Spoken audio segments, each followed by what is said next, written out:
जय हिंद दोस्तों, स्वागत है आप सभी का आपके अपने परिवार द लॉजिकल साइंस में। मैं हूं आलोक सिंह आतिश और आज के इस वीडियो सेशन में हम लोग डिस्कस करने वाले हैं रेलवे साइंस 3200 के 21वें क्लास की। जी हां दोस्तों, इससे पीछे के वीडियो सेशन में हम लोगों ने रेलवे साइंस 3200 का 20वां क्लास देखा था, जहां पे हम लोगों ने वैसे प्रश्नों को डिस्कस करा था जो आपके पिछले रेलवे एग्जाम में पूछे गए थे। दोस्तों, आज के इस वीडियो सेशन में भी हम लोग वैसे ही कुछ और महत्वपूर्ण क्वेश्चन को डिस्कस कर रहे होंगे जो आपके रेलवे एग्जाम में पूछे गए हैं। साथ ही आपकी जानकारी के लिए बताना चाहूंगा कि आज के इस सेशन का जो भी क्वेश्चन है उसका पीडीएफ आपको कहाँ मिलेगी, ये हमारे टेलीग्राम ग्रुप से मिल जाएगा, जिसका लिंक इस वीडियो के नीचे डिस्क्रिप्शन में दिया हुआ है। आप वहां से जाकर के ले सकते हैं। बहरहाल आइए अपने सेशन की शुरुआत करते हैं और चलते हैं पहले क्वेश्चन की तरफ। मेरे मित्र, आपका जो पहला क्वेश्चन है आज के इस सेशन का, क्वेश्चन नंबर 1, आपसे क्या पूछा जा रहा है? आपसे पूछा जा रहा है कि निम्नलिखित में से कौन सा रोग एक यौन संक्रामक रोग नहीं है? ऑप्शन है यक्षमा, दूसरा है एड्स, तीसरा है आपका सिफिलिस और चौथा है आपका हेपेटाइटिस बी। और आपको बताना है कि इन चारों में से कौन सा यौन संक्रामक रोग नहीं है। मेरे मित्र, आप सभी ध्यान में रखेंगे कि जब हम लोग यक्षमा की बात करते हैं तो क्या कहते हैं कि गुरुजी ये यौन संक्रामक रोग नहीं है, और इसीलिए हमारे इस क्वेश्चन का सही आंसर ऑप्शन नंबर ए हो जाएगा। ध्यान दीजिएगा कि अगर हम लोग यक्षमा की बात करते हैं, अगर हम लोग यक्षमा की बात करते हैं तो इसी को क्या कहा जाता है? आप सभी ध्यान में रखेंगे, इसी को क्षय रोग या फिर इसी को काक रोग भी कहा जाता है। मेरे मित्र, आम बोलचाल की भाषा में इसी को हम लोग क्या कहते हैं? टीबी कहते हैं। क्या कहते हैं? टीबी कहते हैं। और मेरे मित्र, आप सभी ध्यान में रखेंगे कि ये जो यक्षमा, क्षय रोग या काक रोग होता है, ये बेसिकली किस अंग को प्रभावित करता है? तो आप सभी ध्यान में रखना कि ये फेफड़ा को प्रभावित करता है। किसको प्रभावित करता है? फेफड़ा को प्रभावित करता है। और मेरे मित्र, आप सभी ध्यान में रखेंगे कि यक्षमा होने का कारण कौन होता है? तो आप सभी ध्यान में रखना माइकोबैक्टीरियम ट्यूबरक्लोसिस। माइकोबैक्टीरियम ट्यूबरक्लोसिस के चलते क्या होती है सर? तो सर ये यक्षमा या टीबी रोग होता है, जो कि सीधे सीधे किसको प्रभावित करती है? तो ह्यूमन के लंग्स को यानी कि फेफड़ा को प्रभावित करती है। और साथ ही यहाँ पे अगर हम लोग बात करेंगे एड्स की, तो इसी को हम लोग एक्वायर्ड इम्यूनोडेफिशिएंसी सिंड्रोम कहते हैं। और आप सबों को मालूम है कि ये क्या है? तो सर ये एक यौन संक्रामक रोग है। और साथ ही ध्यान में रखेंगे कि अगर हम लोग सिफिलिस की बात करें या फिर गोनेरिया की बात करें, ये दोनों ही क्या होते हैं? तो सर यौन संक्रामक रोग होते हैं। और मेरे मित्र, आप सभी ध्यान में रखना कि यहाँ पे जो हेपेटाइटिस बी की बात की जा रही है, ये भी क्या है? तो सर यौन संक्रामक रोग होते हैं।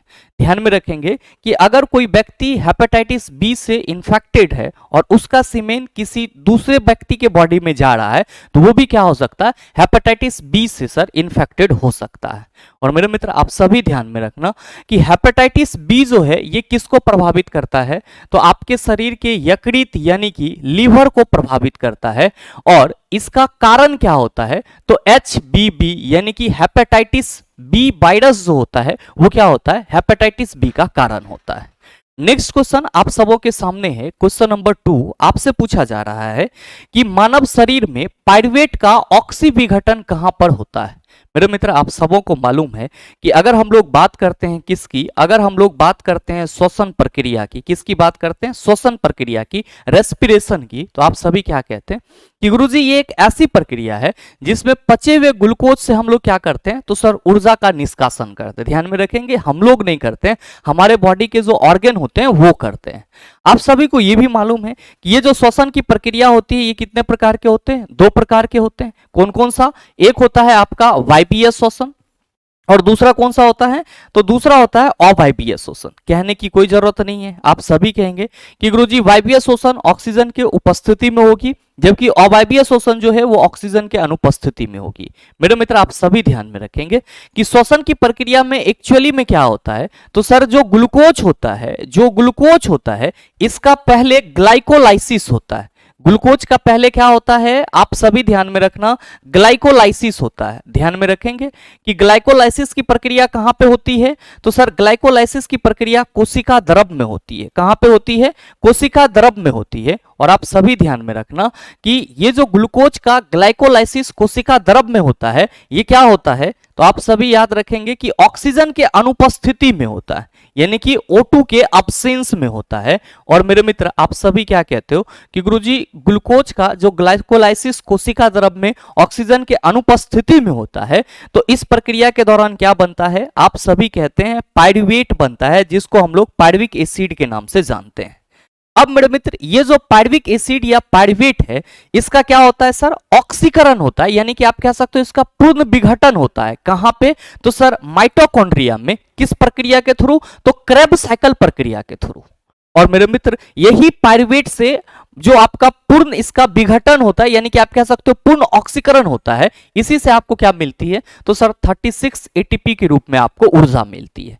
मतलब कहने का यह है मतलब कि जो वायवीय श्वसन होती है वो ऑक्सीजन की अनुपस्थिति में होती है, और ये बेसिकली आपको कहां पे देखने को मिलता है, माइटोकॉन्ड्रिया में। और वायवीय श्वसन के दौरान क्या होता है, तो सर पाइरुविक एसिड का यानी कि पाइरुवेट का पूर्ण रूप से विघटन होता है, और पूर्ण रूप से विघटन होने के उपरांत आपको क्या मिलता है, 36 एटीपी के रूप में ऊर्जा मिलता है।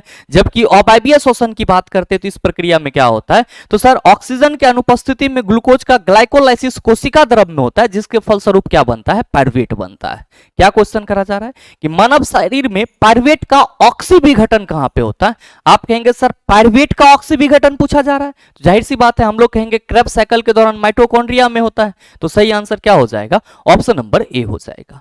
ध्यान देंगे कि यहां पे आपके ऑप्शन में केंद्रक है, इसको हम लोग न्यूक्लियस कहते हैं। और आप सभी ध्यान में रखना कि प्रत्येक कोशिका में केंद्रक पाया जाता है, और कोशिका के अंदर जितनी भी कार्य होती है उन सभी को नियंत्रित करने का काम किसका होता है, केंद्रक का होता है। नेक्स्ट है मांसपेशी। मेरे मित्र आप सभी ध्यान में रखेंगे कि यहां पे जो ग्लूकोज का ग्लाइकोलाइसिस कोशिका द्रव में हो रहा होता है, जिसके फलस्वरूप पाइरुवेट बनता है, इसी पाइरुवेट का हमारे मांसपेशी में सर ये किस में बदल जाता है, लैक्टिक अम्ल में बदल जाता है। और ईस्ट में सर ये किस में बदल जाता है, तो सर इथेनॉल यानी कि अल्कोहल में बदल जाता है।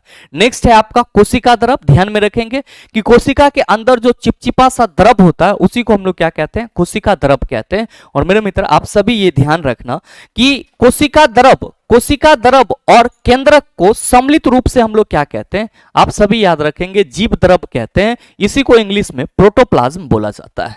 उम्मीद करते हैं समझ पाए होंगे। आइए बात करते हैं अगले क्वेश्चन की। मेरे मित्र आपका जो अगला क्वेश्चन है, क्वेश्चन नंबर 3, आपसे पूछा जा रहा है कि पराबैंगनी विकिरण की उपस्थिति में सिल्वर क्लोराइड सिल्वर और क्लोरीन गैस में बदल जाता है, यह डैश का उदाहरण है। बताइए ये क्वेश्चन आपसे सॉल्व नहीं होगा। मैंने कई बार पीछे के सेशन में इसके बारे में चर्चा करा है। आप सभी क्या कहते हैं कि गुरुजी जब हम लोग बात करते हैं सिल्वर ब्रोमाइड की और जब हम लोग बात करते हैं सिल्वर क्लोराइड की, तो ये दोनों ही क्या होते हैं, तो सर सनलाइट के उपस्थिति में यानी कि सूर्य प्रकाश के उपस्थिति में अपने अपने कंपोनेंटल फैक्टर में टूट जाते हैं। मतलब क्या कि अगर ये सिल्वर ब्रोमाइड है तो सर इस पे अगर सनलाइट पड़ेगी तो ये किस में टूटेगा, सर सिल्वर और ब्रोमीन में टूट जाएगा। और अगर ये सिल्वर क्लोराइड है तो इस पे अगर सनलाइट पड़ेगी तो ये किस में टूट जाएगा, तो सर सिल्वर और क्लोरीन में टूट जाएगा। और मेरे मित्र मैंने आपको बताया है कि अगर वैसा विघटन की अभिक्रिया जो सूर्य प्रकाश की उपस्थिति में हो रहा होता है तो सर हम लोग उसको क्या कहते हैं, आप सभी कहेंगे सर उसको प्रकाश वैद्युत अपघटन यानी कि फोटोलाइटिकल डिकम्पोजिशन बोला जाता है। तो क्वेश्चन भी तो आपसे यही पूछा जा रहा है। आप कहेंगे कि सर सीधे सीधे हमारा आंसर ऑप्शन नंबर डी हो जाएगा, प्रकाश अपघटन अभिक्रिया। ध्यान देंगे कि द्वि विस्थापन अभिक्रिया की बात की गई है, इसी को डबल डिस्प्लेसमेंट रिएक्शन कहते हैं। और बस इसके बारे में आप सभी याद रखना कि आयनों के विनिमय के चलते जो अभिक्रिया होती है, आयनों के विनिमय के चलते यानी कि आयनों के एक्सचेंज के चलते जो केमिकल रिएक्शन होता है उसको हम लोग द्वि विस्थापन अभिक्रिया कहते हैं। वैसी अपघटन अभिक्रिया जो आपका उष्मा की उपस्थिति में हो रहा होता उसको हम लोग उष्मीय अपघटन अभिक्रिया कहते हैं। और रेडॉक्स अभिक्रिया में क्या होगा, तो आप सभी याद रखना कि सर रेडॉक्स अभिक्रिया में ऑक्सीडेशन प्लस रिडक्शन दोनों क्या होता है गुरुजी, साथ साथ होता है। तो हम ये कह सकते हैं कि सर वैसी रासायनिक अभिक्रिया जिसमें ऑक्सीडेशन और रिडक्शन साथ साथ हो क्या कहलाता है, रेडॉक्स रिएक्शन कहलाता है। नेक्स्ट क्वेश्चन आपका क्या है, क्वेश्चन नंबर 4 आपसे पूछा जा रहा है कि मनुष्यों की छोटी आंत में मौजूद अंकुर विली कुछ विशेषताएं नीचे दी गई है, अंकुरों की कुछ विशेषताएं नीचे दी गई है। पहला है कि ये बहुत पतली दीवारों में लगी हुई उंगलीनुमा संरचना है, बिल्कुल ही सही है सर। ये बड़ा सतही क्षेत्रफल प्रदान करता है, बिल्कुल ही सही है। इनमें भोजन के लिए, पारण के लिए छोटे छोटे छिद्र होते हैं, ये सर गलत है, इसमें छोटा छोटा छिद्र नहीं होता है। और चौथा है कि रक्त केशिकाओं द्वारा भरपूर आपूर्ति होती है। मेरे मित्र आप सभी ध्यान में रखना कि यहाँ पे जो छोटी आंत में अंकुरों की बात की जा रही है, इसी को हम लोग क्या कहते हैं, रसांकुर भी कहते हैं, या हम लोग कभी कभी इसको विलाई बोल देते हैं या विल्ली बोलते हैं। ध्यान में रखेंगे कि छोटी आंत में आप सबों को मालूम है कि भोजन का संपूर्ण पाचन होता है, और संपूर्ण पाचन के बाद क्या होता है, तो सर छोटी आंत में जो रसांकुर होते हैं, जो कि आपका एक उंगलीनुमा संरचना है, इसके द्वारा उस पचे हुए भोजन का अवशोषण कर लिया जाता है। और मेरे मित्र आप सभी ध्यान में रखना कि मेनली ये जो उंगलीनुमा संरचना जिसको हम लोग रसांकुर बोलते हैं, वो क्या करता है, तो सर अवशोषण के लिए सतही क्षेत्रफल को बढ़ाता है, और साथ ही साथ इसमें क्या होता है, तो सर रक्त केशिकाओं द्वारा भरपूर रक्त की आपूर्ति भी होती है, लेकिन इसमें कोई छोटा छोटा छिद्र नहीं होता है। तो आप सिंपली विल्ली के बारे में ये याद रखेंगे कि छोटी आंत में जो उंगलीनुमा संरचना होती है उसे अंकुर या फिर रसांकुर बोला जाता है, जिसका मुख्य काम क्या होता है, तो सर भोजन को अवशोषित करना या पचे हुए भोजन को अवशोषित करना। और साथ ही ये क्या करता है, तो सर बड़ा सतही क्षेत्रफल तैयार करता है, जिससे कि पचे हुए भोजन का अवशोषण सही तरीके से हो पाए। तो आप क्या कहेंगे कि सर सही स्टेटमेंट हमारा 1 है, 2 है और 4 है। बिल्कुल सर, तो सही ऑप्शन क्या हो जाएगा, आप सभी कहेंगे सर सही ऑप्शन ऑप्शन नंबर बी हो जाएगा। क्यों, क्योंकि आपको यहां पे क्या चुनना था, तो सर छोटी आंत में मौजूद अंकुरों की कुछ विशेषता नीचे दी गई है, आपने इसमें छांट लिया कि तीनों सही है। कौन से विकल्प अंकुरों को भोजन का अवशोषण करने में सक्षम बनाने वाली विशेषता को दर्शाता है, तो आप कहेंगे 1, 2 और 4 जो है वो रसांकुर को भोजन का अवशोषण करने वाली क्षमताओं के बारे में, या उसके जो अब सक्षम कैपेसिटी है उसकी विशेषताओं को दर्शाता है। नेक्स्ट क्वेश्चन हम लोग डिस्कस करते हैं सर। अगला क्वेश्चन नंबर 5 क्या पूछा जा रहा है कि यह पाया गया है कि किसी कांच के प्रिज्म द्वारा श्वेत प्रकाश के वर्ण विक्षेपण के दौरान कोई रंग घटक जितना अधिक मुड़ता है, उस रंग घटक के लिए कांच का अपवर्तनांक उतना ही अधिक होता है। यदि म्यू वाई, म्यू भी और म्यू जी क्रमशः पीले, बैगनी और हरे प्रकाश के लिए अपवर्तनांक हैं, तो उनके बीच निम्न में से कौन सा संबंध सही है। मेरे मित्र ध्यान दीजिएगा कि यहाँ पे जो नहीं है ये गलत होगा, यहाँ पे क्या होना चाहिए सर, यहाँ पे सही है ये चीज होना चाहिए। और मेरे मित्र ध्यान में रखेंगे कि जब हम लोग बात करते हैं प्रिज्म से प्रकाश के वर्ण विक्षेपण की, तो आप सभी क्या कहते हैं कि गुरुजी अगर ये हमारा कोई प्रिज्म है, तो हम लोग कहते हैं कि अगर ये कोई व्हाइट लाइट श्वेत प्रकाश है, तो ये श्वेत प्रकाश जैसे ही इस कांच के प्रिज्म से क्या होगी, गुजरेगी, तो ये अपने 7 रंगों में टूट जाएगी। कितने रंगों में टूट जाएगी, 7 रंगों में टूट जाएगी। आप सबों को मालूम है कि जो 7 रंग है उसमें अपवर्तनांक जिसका सबसे ज्यादा होगा वो क्या होगा, तो सर वो प्रिज्म के आधार की ओर ज्यादा मुड़ेगा। मेरे मित्र आप सभी क्या कहते हो कि गुरुजी अगर हम लोग प्रकाश के वर्ण विक्षेपण के लिए स्पेक्ट्रम को देखते हैं, तो हम लोग सबसे नीचे किस कलर को पाते हैं, बैगनी कलर को पाते हैं। और मेरे मित्र सबसे ऊपर हम लोग किस कलर को पाते हैं, आप सभी कहते हैं सर लाल रंग को पाते हैं। इसका मतलब यह हुआ कि लाल और बैगनी के बीच जितने भी, लाल और बैगनी रंग के बीच में जितने भी अन्य कलर होंगे, उन सभी का जो अपवर्तनांक होगा वो इसी दोनों के बीच होगा। आप कहेंगे बिल्कुल, क्योंकि कंसेप्ट तो यही है कि सर जिस रंग का अपवर्तनांक सबसे ज्यादा होगा वो प्रिज्म के आधार की ओर सबसे ज्यादा मुड़ेगा। मेरे मित्र आप सभी ध्यान देंगे कि हम लोग क्या कहते हैं कि गुरुजी बैगनी रंग का जो अपवर्तनांक होता है, बैगनी रंग का जो अपवर्तनांक होता है ये क्या होता है, आप कहते हैं सबसे ज्यादा होता है। क्या होता है, सबसे ज्यादा होता है। और मेरे मित्र जब आप लाल रंग के अपवर्तनांक की बात करते हैं तो आप क्या कहते हैं कि गुरुजी सबसे कम होता है। क्या होता है, सबसे कम होता है। और आप सभी ध्यान में रखना कि अगर हम लोग 7 रंग के वर्ण विक्षेपण की बात करते हैं तो क्या लिखते हैं सर, VIBGYOR। इसको हम लोग क्या पढ़ते हैं, विवग्योर। और ये कहां से लिखा था सर, नीचे से। भी किसके लिए है सर, तो आप कहेंगे सर वायलेट बैगनी के लिए है, आई सर इंडिगो के लिए है, और बी सर आप कहेंगे ब्लू के लिए है, और जी सर आप कहेंगे ग्रीन के लिए है, और वाई सर आप कहेंगे सर येलो के लिए है, ओ सर ऑरेंज के लिए है, और आर क्या है, तो आप कहेंगे गुरुजी ये रेड के लिए है, यानी कि लाल रंग के लिए। मेरे मित्र आप सभी क्या कहेंगे कि गुरुजी सबसे ज्यादा अपवर्तनांक की बात करेंगे तो किसका होगा सर, वायलेट का होगा। अच्छा ध्यान दीजिएगा कि अब अगर हम ऊपर से नीचे आए तो सर रेड, आपका रेड के बाद कौन दिखता है, ऑरेंज, और इसके बाद सर येलो। तो हम ये कह सकते हैं सर कि वायलेट की सबसे ज्यादा होगी। और यहां पे चूंकि किसकी किसकी चर्चा की जा रही है, तो पीले, बैगनी और हरे रंग की जा रही है, तो बैगनी की सबसे ज्यादा होगी। और मेरे मित्र आप सभी क्या कहेंगे कि सर येलो से नीचे हमको क्या मिलेगा, ग्रीन मिलेगा। तो हम ये कहेंगे कि येलो रंग से ज्यादा अपवर्तनांक किसका होगा, ग्रीन का होगा। और सबसे कम अपवर्तनांक किसका होगा सर, पीले, बैगनी और हरे रंग में। तो आप कहेंगे सर येलो का होगा। और इस हिसाब से अगर हम लोग सही क्रम को ढूंढें तो क्या कहेंगे, आप कहेंगे कि गुरुजी अगर बैगनी रंग के लिए हम लोग अपवर्तनांक को म्यू भी से रिप्रेजेंट करें तो ये सबसे ज्यादा होगा। इससे कम कौन होगा, आप कहेंगे सर इससे कम हमारा ग्रीन होगा, क्योंकि यहां पे हरे प्रकाश की बात की जा रही है। तो आप कहेंगे सर इसके बाद हम लोग किसको लिखेंगे, म्यू जी को लिखेंगे। और फिर हम लोग क्या कहेंगे सर, इसके बाद जो है वो आएगा हमारा म्यू वाई। तो मेरे मित्र आप सभी देख लीजिए कि ये वाला आपका जो आपका क्रम है वो आपकी किस ऑप्शन में है। आप कहेंगे सर ऑप्शन नंबर सी में है। तो बिल्कुल आपके इस क्वेश्चन का सही आंसर ऑप्शन नंबर सी हो जाएगा।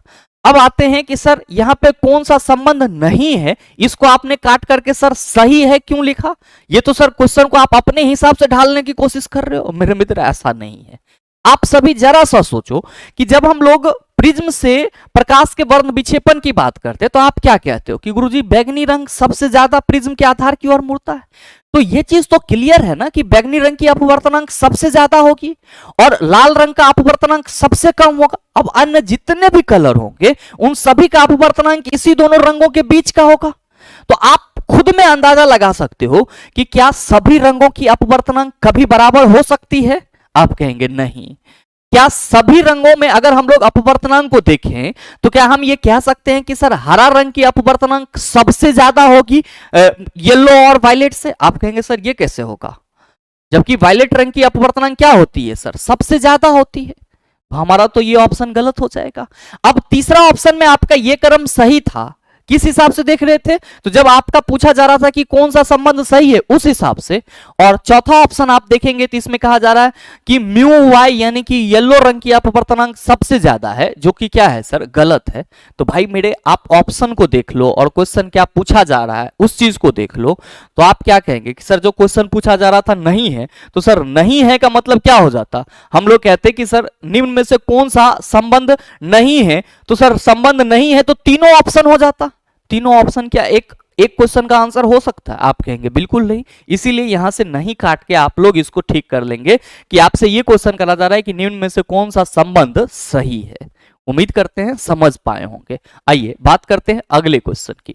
बड़ा ही सरल और सटीक सा कि जब किसी तांबे के तार में 0.4 एम्पियर की धारा प्रवाहित होती है तो इसके सिरों पर विभवांतर 2 वोल्ट है, तार का प्रतिरोध डैश है। बताइए ना सॉल्व होगा आपसे। आप कहेंगे कि sir ji R equal to हम लोगों ने कई दफा पढ़ा है V बटा I होता है। V हमारा कितना है 2.0 और साथ ही धारा कितनी है 0.4, पॉइंट हटाएंगे तो आप कहेंगे सर ये 4 5 20 हो जाएगा और सही आंसर 5 ओम। सही ऑप्शन नंबर सी हो जाएगा। नेक्स्ट क्वेश्चन देखेंगे सर, क्वेश्चन नंबर 7 कि निम्न में से किस अभिक्रिया को द्विविस्थापन अभिक्रिया माना जाएगा। मेरे मित्र अभी जस्ट मैंने आपको बताया है इसी सेशन में कि डबल डिस्प्लेसमेंट रिएक्शन वैसी रिएक्शन होती है जो आयनों के विनिमय के चलते होती है। आप सभी क्या कहेंगे कि गुरुजी यहाँ पे मैग्नीशियम ऑक्साइड H2O के साथ अभिक्रिया करके मैग्नीशियम हाइड्रोक्साइड बना रहा है।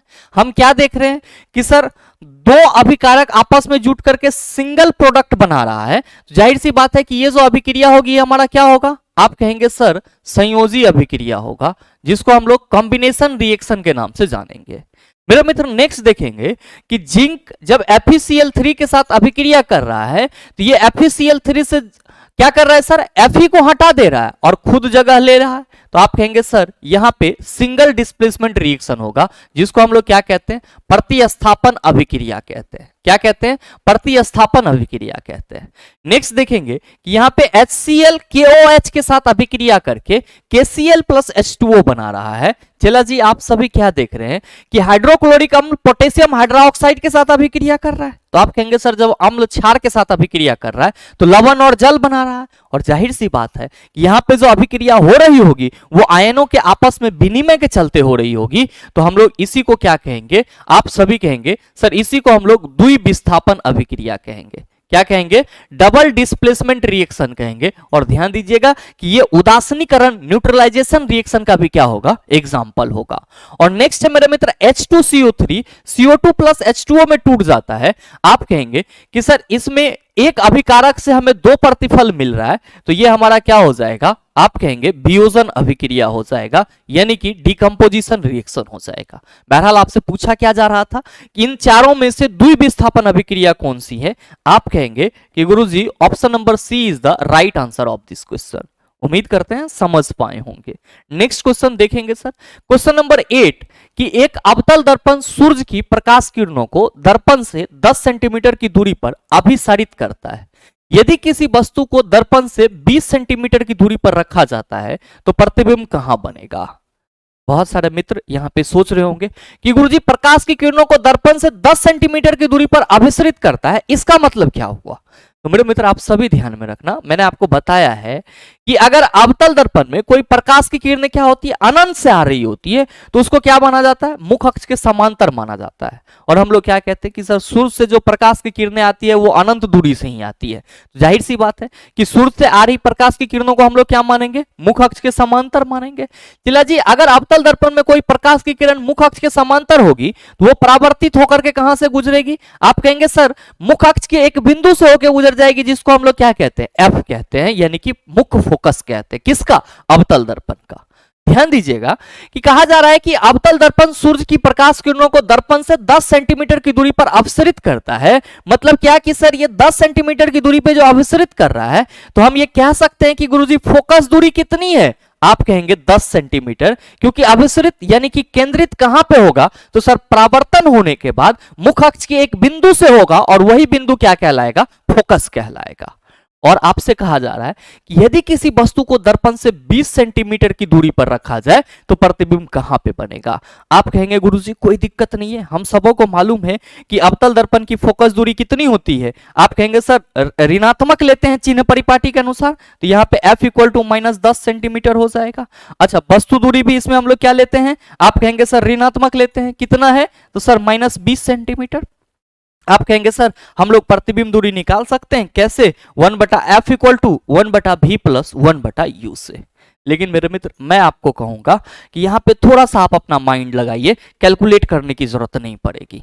हाँ, आप ऐसा भी कैलकुलेट कर सकते हैं, कोई दिक्कत नहीं है, लेकिन जरा सा आप हमको ये बताइए, अगर आपने थ्योरी पढ़ा है तो आपको ये ना मालूम है कि सर अगर हम अवतल दर्पण के मुख अक्ष की बात करें तो इस पे एक बिंदु इसका वक्रता केंद्र भी होता है, और जो वक्रता केंद्र होता है जिसको हम लोग r से रिप्रेजेंट करते हैं, इसी को हम लोग वक्रता त्रिज्या भी बोलते हैं। तो वक्रता त्रिज्या क्या होती है, फोकस दूरी की दोगुनी होती है। वक्रता त्रिज्या क्या होती है सर, फोकस दूरी की दोगुनी होती है। चला जी, अगर फोकस दूरी 10 सेंटीमीटर है तो वक्रता त्रिज्या आपका कितना हो जाएगा, आप कहेंगे सर वक्रता त्रिज्या यानी कि ध्रुव से लेकर के वक्रता केंद्र तक की जो दूरी होगी वो कितनी होगी, आप कहेंगे सर 20 सेंटीमीटर हो जाएगा। और मेरे मित्र आप सभी क्या कहते हैं, आप सभी कहते हैं कि गुरुजी अगर कोई वस्तु वक्रता केंद्र पर रखी होती है तो उसकी प्रतिबिंब कहां बनती है, वक्रता केंद्र पर ही बनती है और समान आकार की बनती है। क्वेश्चन भी तो आपसे यही कहा जा रहा है कि यदि किसी वस्तु को दर्पण से 20 सेंटीमीटर की दूरी पर रखा जाए, मतलब फोकस दूरी अगर 10 सेंटीमीटर है और उसको 20 सेंटीमीटर की दूरी पर रखा जा रहा है वस्तु को, तो आप कहेंगे सर वक्रता केंद्र पर रखा जा रहा है। तो वक्रता केंद्र पर वस्तु को रखा जाएगा तो प्रतिबिंब कहां बनेगा, वक्रता केंद्र पर ही बनेगा। कैसा होगा, वास्तविक होगा, उल्टा होगा, और क्या होगा, तो सर वस्तु के आकार के बराबर का होगा। तो अगर आपको ये कंसेप्ट मालूम है चेला जी, तो क्वेश्चन देखने के साथ आप ना टिक करते कि दर्पण के सामने 20 सेंटीमीटर की दूरी पर। अब बताइए क्या आपको इसको सॉल्व करने की जरूरत पड़ेगी? आप कहेंगे बिल्कुल नहीं। तो कुछ क्वेश्चन ऐसे भी होते हैं सर जो आपके थियोरेटिकल कंसेप्ट से सीधे सीधे सॉल्व हो जाते हैं, तो आप कोशिश कीजिएगा कि वैसे क्वेश्चन को आप ना ही सॉल्व करें तो ज्यादा बेहतर है।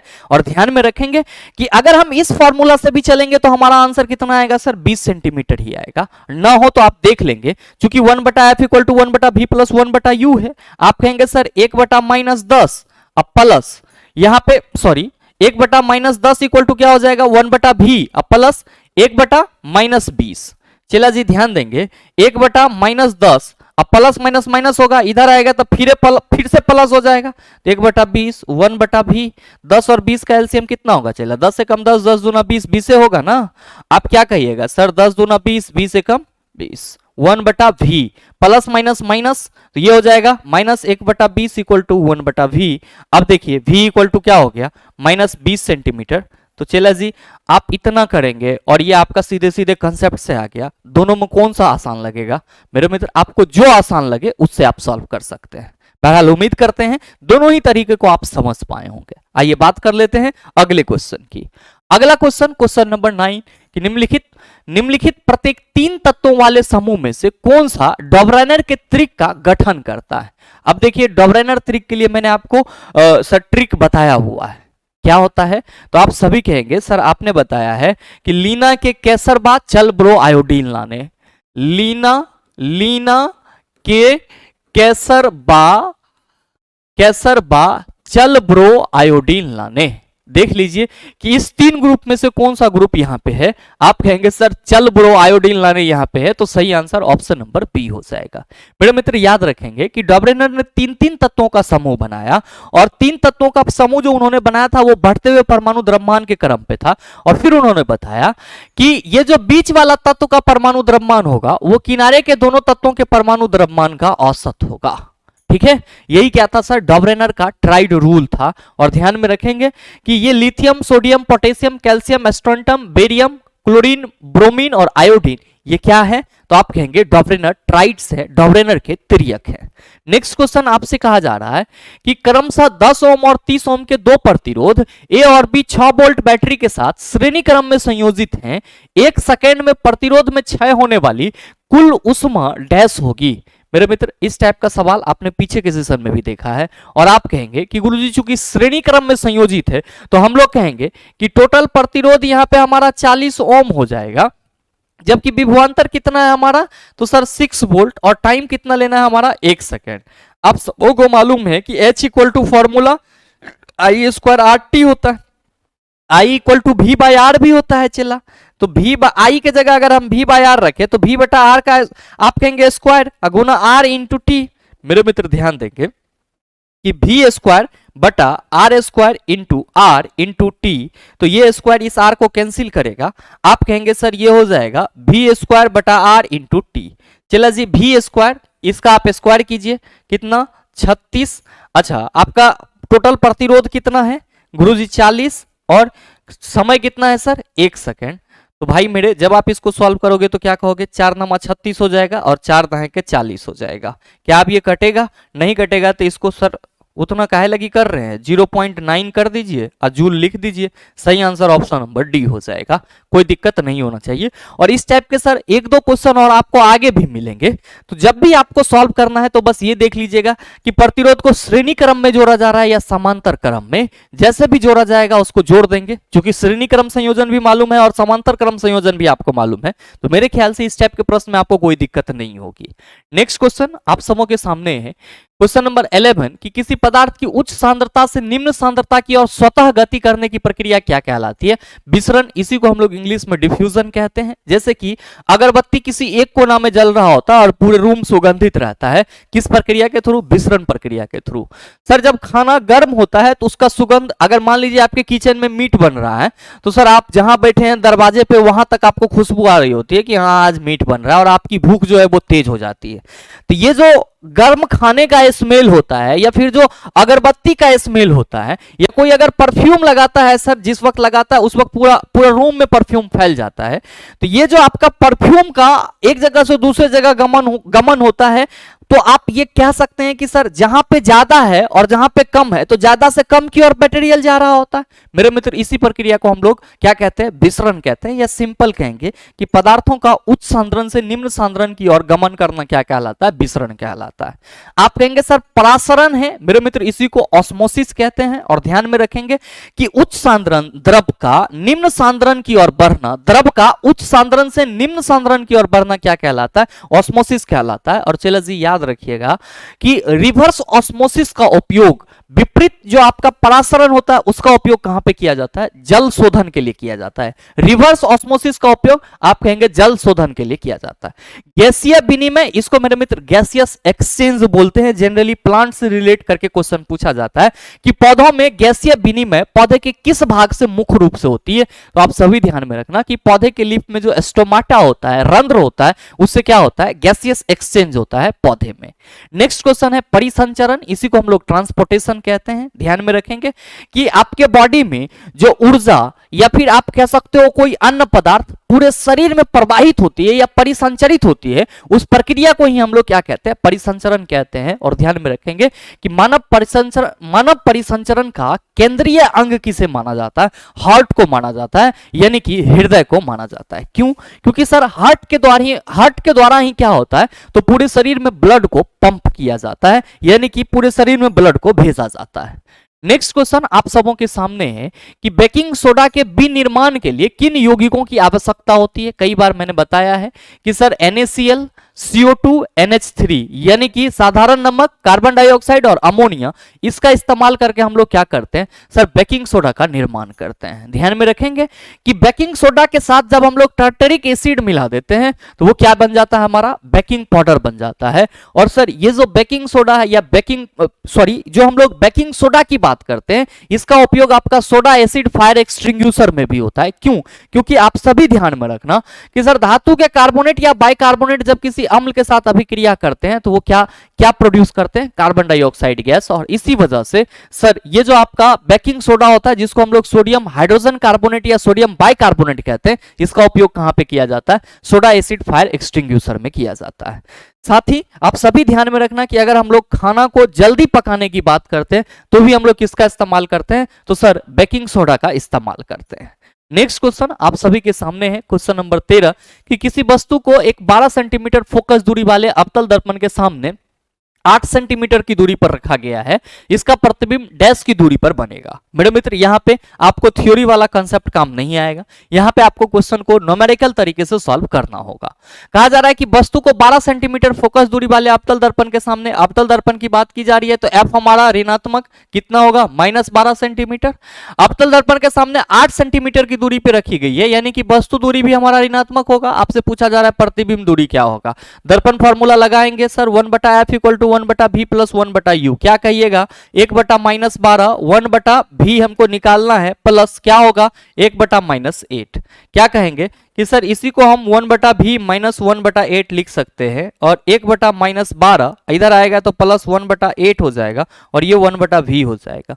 12 और 8 का एलसीएम ले लीजिए, चला जी कितना हो जाएगा, 2 × 6 = 12, 2 × 4 = 8, 2 × 6 = 2 × 4, 3 × 2 = 6, 6 × 2 = 12, 2 × 24। मेरे मित्र आप कहेंगे कि गुरुजी एलसीएम 24 हो गया, 12 × 2 = 24 - 2, 8 × 3 = 24 + 3 = 1/v। प्लस माइनस कितना होगा, आप कहेंगे सर ये हो जाएगा प्लस माइनस तो 1/24 = 1/v। और मेरे मित्र v = क्या हो जाएगा, आप कहेंगे सर 24 सेंटीमीटर। चूंकि प्रतिबिंब दूरी हमारा धनात्मक आया है तो जाहिर सी बात है कि प्रतिबिंब हमारा कैसा बन रहा है, काल्पनिक बन रहा है, और सही आंसर ऑप्शन नंबर डी हो जाएगा। कुछ मित्र सोच रहे होंगे कि गुरुजी आपको कैसे पता चला कि प्रतिबिंब काल्पनिक होगा, हम लोग माइनस भी तो ला सकते हैं। अरे चिल्ला ध्यान दो यहाँ पे कि ये अगर हमारा अवतल दर्पण है, क्वेश्चन के अनुसार ये इसकी अगर फोकस दूरी है तो फोकस दूरी कितनी है सर, तो सर 12 सेंटीमीटर। तो चला जी ये ध्रुव से लेकर के यहां तक की डिस्टेंस कितनी हो गई, 12 सेंटीमीटर। और मेरे मित्र वस्तु को कहां रखा जा रहा है सर, 8 सेंटीमीटर पे। सभी दूरियां ध्रुव से मापी जाती है, तो सर मान लो ध्रुव से ये दूरी आपका 8 सेंटीमीटर है यहां पे। और आप बताओ कि अगर किसी वस्तु को अवतल दर्पण के सामने दर्पण के ध्रुव और फोकस के बीच रखा जाता है तो प्रतिबिंब कहां बनता है, आप कहेंगे सर दर्पण के पीछे बनेगा। कैसा होगा, काल्पनिक होगा, और क्या होगा, सीधा, और सर वस्तु के आकार से बड़ा होगा। तो ये सब चीज भी आप अपने माइंड में रखेंगे सर, क्योंकि साइंस क्वेश्चन सॉल्व करने का मतलब ही यही होता है कि एग्जाम से पहले आप क्वेश्चन को कई तरीके से सोचो, ताकि जब भी आपको एग्जाम में इस टाइप का सवाल टकराए तो आपको वहां पे मंथन करने की जरूरत ना हो। और बहुत सारे मित्र मंथन इसलिए करते रह जाते हैं क्योंकि उनको लगता है कि वैकेंसी तो अभी आने वाले है नहीं, तो हम पढ़ के ही क्या करेंगे। तो सर वही मित्र पीछे हो रहे हैं जिनको ये लग रहा है कि वैकेंसी पहले लाओ फिर हम पढ़ाई करेंगे।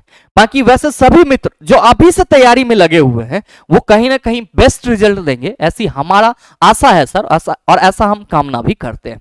क्योंकि अगर आप मेहनत नहीं करेंगे तो सर प्रतिफल आपको नहीं मिलेगा, क्योंकि आपको मालूम है कि रासायनिक अभिक्रिया करने के लिए भी अभिकारक को सर बहुत तोड़ मरोड़ करना होता है, क्योंकि केमिकल रिएक्शन का एक मैकेनिज्म होता है कि पहले जितने भी रिएक्टेंट होते हैं वे सब अपने अपने परमाणु में टूटते हैं, देन फिर से सभी परमाणु रीअरेंज होकर के अणु का निर्माण करते हैं।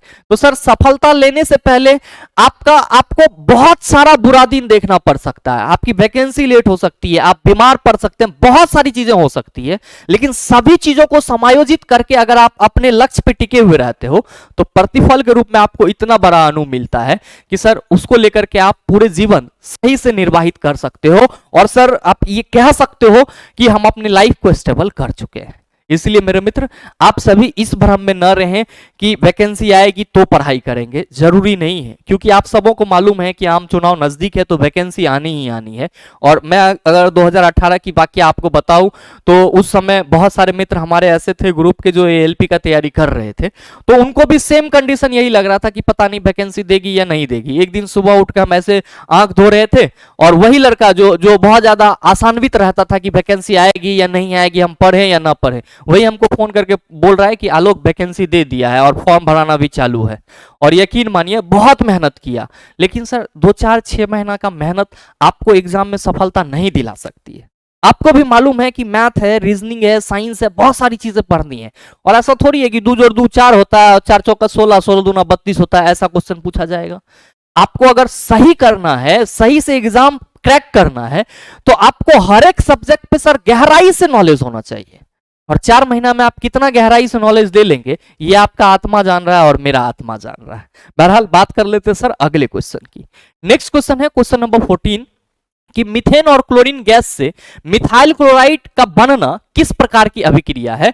मेरे मित्र आप सभी ध्यान में रखना कि when the methane reacted with chlorine gas then they form CH3Cl, तब ये क्या फॉर्म करता है, तो सर CH3Cl फॉर्म करता है और साथ ही क्या निर्मित होता है, HCl निर्मित होता है। और ध्यान में रखेंगे कि ये जो क्लोरीन है, इस क्लोरीन के 2 परमाणु क्या करते हैं, एक हाइड्रोजन को अलग कर देता है और सर वो हाइड्रोजन को अलग करके उसके साथ जुट करके ये क्या बना लेता है, हाइड्रोक्लोरिक एसिड बना लेता है और ये क्या बन जाता है सर, मिथाइल क्लोराइड बन जाता है। मेरे मित्र चूंकि यहाँ पे क्लोरीन के द्वारा एक हाइड्रोजन को विस्थापित किया जा रहा होता है, इसीलिए इस अभिक्रिया को हम लोग प्रतिस्थापन अभिक्रिया कहते हैं। दहन अभिक्रिया आप सभी ध्यान में रखना, इसी को कंबसन रिएक्शन कहते हैं। और ये वैसी रासायनिक अभिक्रिया होती है जो आपको प्रतिफल के रूप में ऊष्मा और प्रकाश देती है, और जब भी होगी तो ये सर ऑक्सीजन की उपस्थिति में ही होगी, और इसीलिए ऑक्सीजन को दहन का पोषक बोला जाता है, जबकि कार्बन डाइऑक्साइड को दहन का अपोषक बोला जाता है। योगराज अभिक्रिया, सर ये युवराज सिंह के पिताजी योगराज सिंह नहीं है, यहां पे योगराज अभिक्रिया को आप ये संयोजन अभिक्रिया से कनेक्ट करके देख सकते हैं, क्योंकि यहां पे आप कह सकते हो टाइपिंग मिस्टेक है। नेक्स्ट है ऑक्सीकरण, तो आप सभी समझ रहे हैं, बताने की कोई जरूरत नहीं है। नेक्स्ट क्वेश्चन देखिएगा सर, क्वेश्चन नंबर 15 आपसे पूछा जा रहा है कि नीचे दिए गए कथनों पर विचार कीजिए और सही उत्तर का चयन कीजिए। परवल अम्ल और परवल क्षार के लवण उदासीन होते हैं और उनका पीएच मान 7 होता है, बिल्कुल ही सही है। When the strong acid reacted with strong base then they form sir neutral salt, और कोई भी चीज न्यूट्रल होगा तो अकॉर्डिंग टू पीएच स्केल उसका पीएच वैल्यू कितना होगा, 7। आप कहेंगे सर ऑप्शन नंबर स्टेटमेंट 1 जो है वो पूरी तरह से सही है। और नेक्स्ट है कि प्रबल अम्ल और दुर्बल क्षार के लवण अम्लीय होते हैं और उनका पीएच मान 7 से कम होता है, ये भी सही है। मतलब ये हुआ कि सर दोनों कथन सत्य हैं, तो सही आंसर ऑप्शन नंबर डी हो जाएगा। क्वेश्चन नंबर 16 क्या पूछा जा रहा है कि किसी धारावाही परिनालिका के कारण उत्पन्न चुंबकीय क्षेत्र से संबंधित निम्न कथनों पर विचार कीजिए। ऑप्शन ए, परिनालिका के अंदर चुंबकीय क्षेत्र एक समान होता है। मैंने आपको पीछे के सेशन में बताया है कि सोलिनॉइड के अंदर अगर हम चुंबकीय क्षेत्र की बात करेंगे तो हम लोग कहते हैं एक समान या शून्य होता है। तो जाहिर सी बात है कि आपका ये वाला स्टेटमेंट बिल्कुल ही सही है। दूसरा है कि परिनालिका का एक सिरा क्षण चुंबक के उत्तरी ध्रुव की तरह और दूसरा सिरा दक्षिणी ध्रुव की तरह व्यवहार करता है। यह भी सही है। आपको बताना है उपरोक्त में से कौन से कथन सही है। आप कहेंगे दोनों, तो ए और बी दोनों आपका क्या हो जाएगा, सही आंसर हो जाएगा। नेक्स्ट क्वेश्चन, क्वेश्चन नंबर 17 कि अपशिष्ट प्रबंधन करने की प्रक्रिया का पहला चरण पृथक्करण है। अपशिष्ट के विभिन्न श्रेणियों में पृथक्करण के संबंध में गलत विकल्प का चयन कीजिए। मेरे मित्र, ये सेम क्वेश्चन आपका रिपीट किया गया है और अगर आप सेट 1 से इस सीरीज को देख रहे हैं तो इस क्वेश्चन का आंसर आप सबों से उम्मीद करूंगा। सही आंसर क्या होगा नीचे कमेंट करके जरूर बताइएगा, आपके कमेंट का इंतजार रहेगा। नेक्स्ट क्वेश्चन देखिए, क्वेश्चन नंबर 18 कि निम्न में से कौन सा खनिज का आधात्विक रूप है। आभरक खनिज का क्या है सर, आधात्विक रूप है। और ये सर क्या होता है, तो सर कुचालक होता है, किसका, विद्युत का। और इसीलिए आप देखे होंगे अलग अलग इलेक्ट्रिकल एप्लायंसेज में अभ्रक का उपयोग किया जाता है। मेरे मित्र नेक्स्ट है बॉक्साइट। तो आप सभी याद रखना कि इसी को हम लोग एल्यूमिनियम का ओर कहते हैं। क्या है सर, ओर ऑफ एल्यूमिनियम है, ओर ऑफ एल्यूमिनियम है। और मेरे मित्र आप सभी ध्यान में रखना कि यहां पे जो चांदी की बात की गई है तो चांदी का मुख्य अयस्क किसे बोला जाता है, हॉर्न सिल्वर को बोला जाता है। और जो लेड है तो आप सभी ध्यान में रखेंगे कि रेडियो सक्रिय पदार्थों के अंतिम रूप से विघटन के बाद जो आपको मटेरियल प्राप्त होता है वो लेड यानी कि सीसा होता है। नेक्स्ट क्वेश्चन है क्वेश्चन नंबर 19 कि 8D क्षमता वाले एक लेंस को -4D क्षमता वाले एक अन्य लेंस के साथ जोड़कर रखा गया है। तो यह लेंस संयोजन डैश के रूप में कार्य करेगा। 50 सेंटीमीटर फोकस दूरी वाले अवतल लेंस, 25 सेंटीमीटर फोकस दूरी वाले अवतल लेंस, 50 सेंटीमीटर फोकस दूरी वाले उत्तल लेंस, 25 सेंटीमीटर फोकस दूरी वाले उत्तल लेंस। क्या होगा इसका आंसर। मेरे मित्र क्वेश्चन कहा जा रहा है कि 8D और -4D क्षमता वाले लेंस को एक साथ जोड़ा गया है। तो आप कहेंगे sir power of lens P1 plus P2 होता है। तो अगर हम संयोजित लेंस की टोटल क्षमता बोले तो कहेंगे 8 प्लस माइनस क्या हो जाएगा हमारा 4। आप कहेंगे सर 8 - 4 इक्वल टू हमारा 4D, यानी कि जो संयोजित लेंस की या आप कह सकते हो संयुक्त लेंस की क्षमता होगी वो कितनी है सर, तो आप कहेंगे सर 4 डायोप्टर। मेरे मित्र आप सबों को मालूम है कि जो लेंस की क्षमता होती है वो उसके फोकस दूरी की व्युत्क्रम होता है। और ध्यान में रखेंगे कि लेंस की क्षमता उसके फोकस दूरी का व्युत्क्रम होता है। ये बात संयुक्त लेंस के लिए भी सत्य है। तो चला जी P आपका है 4 और आपको फोकस दूरी बताना है तो आप कहेंगे सर 4F इक्वल टू 1 हो जाएगा और F इक्वल टू हम लोग 1/4 कहेंगे, ये 0.25 हो जाएगा।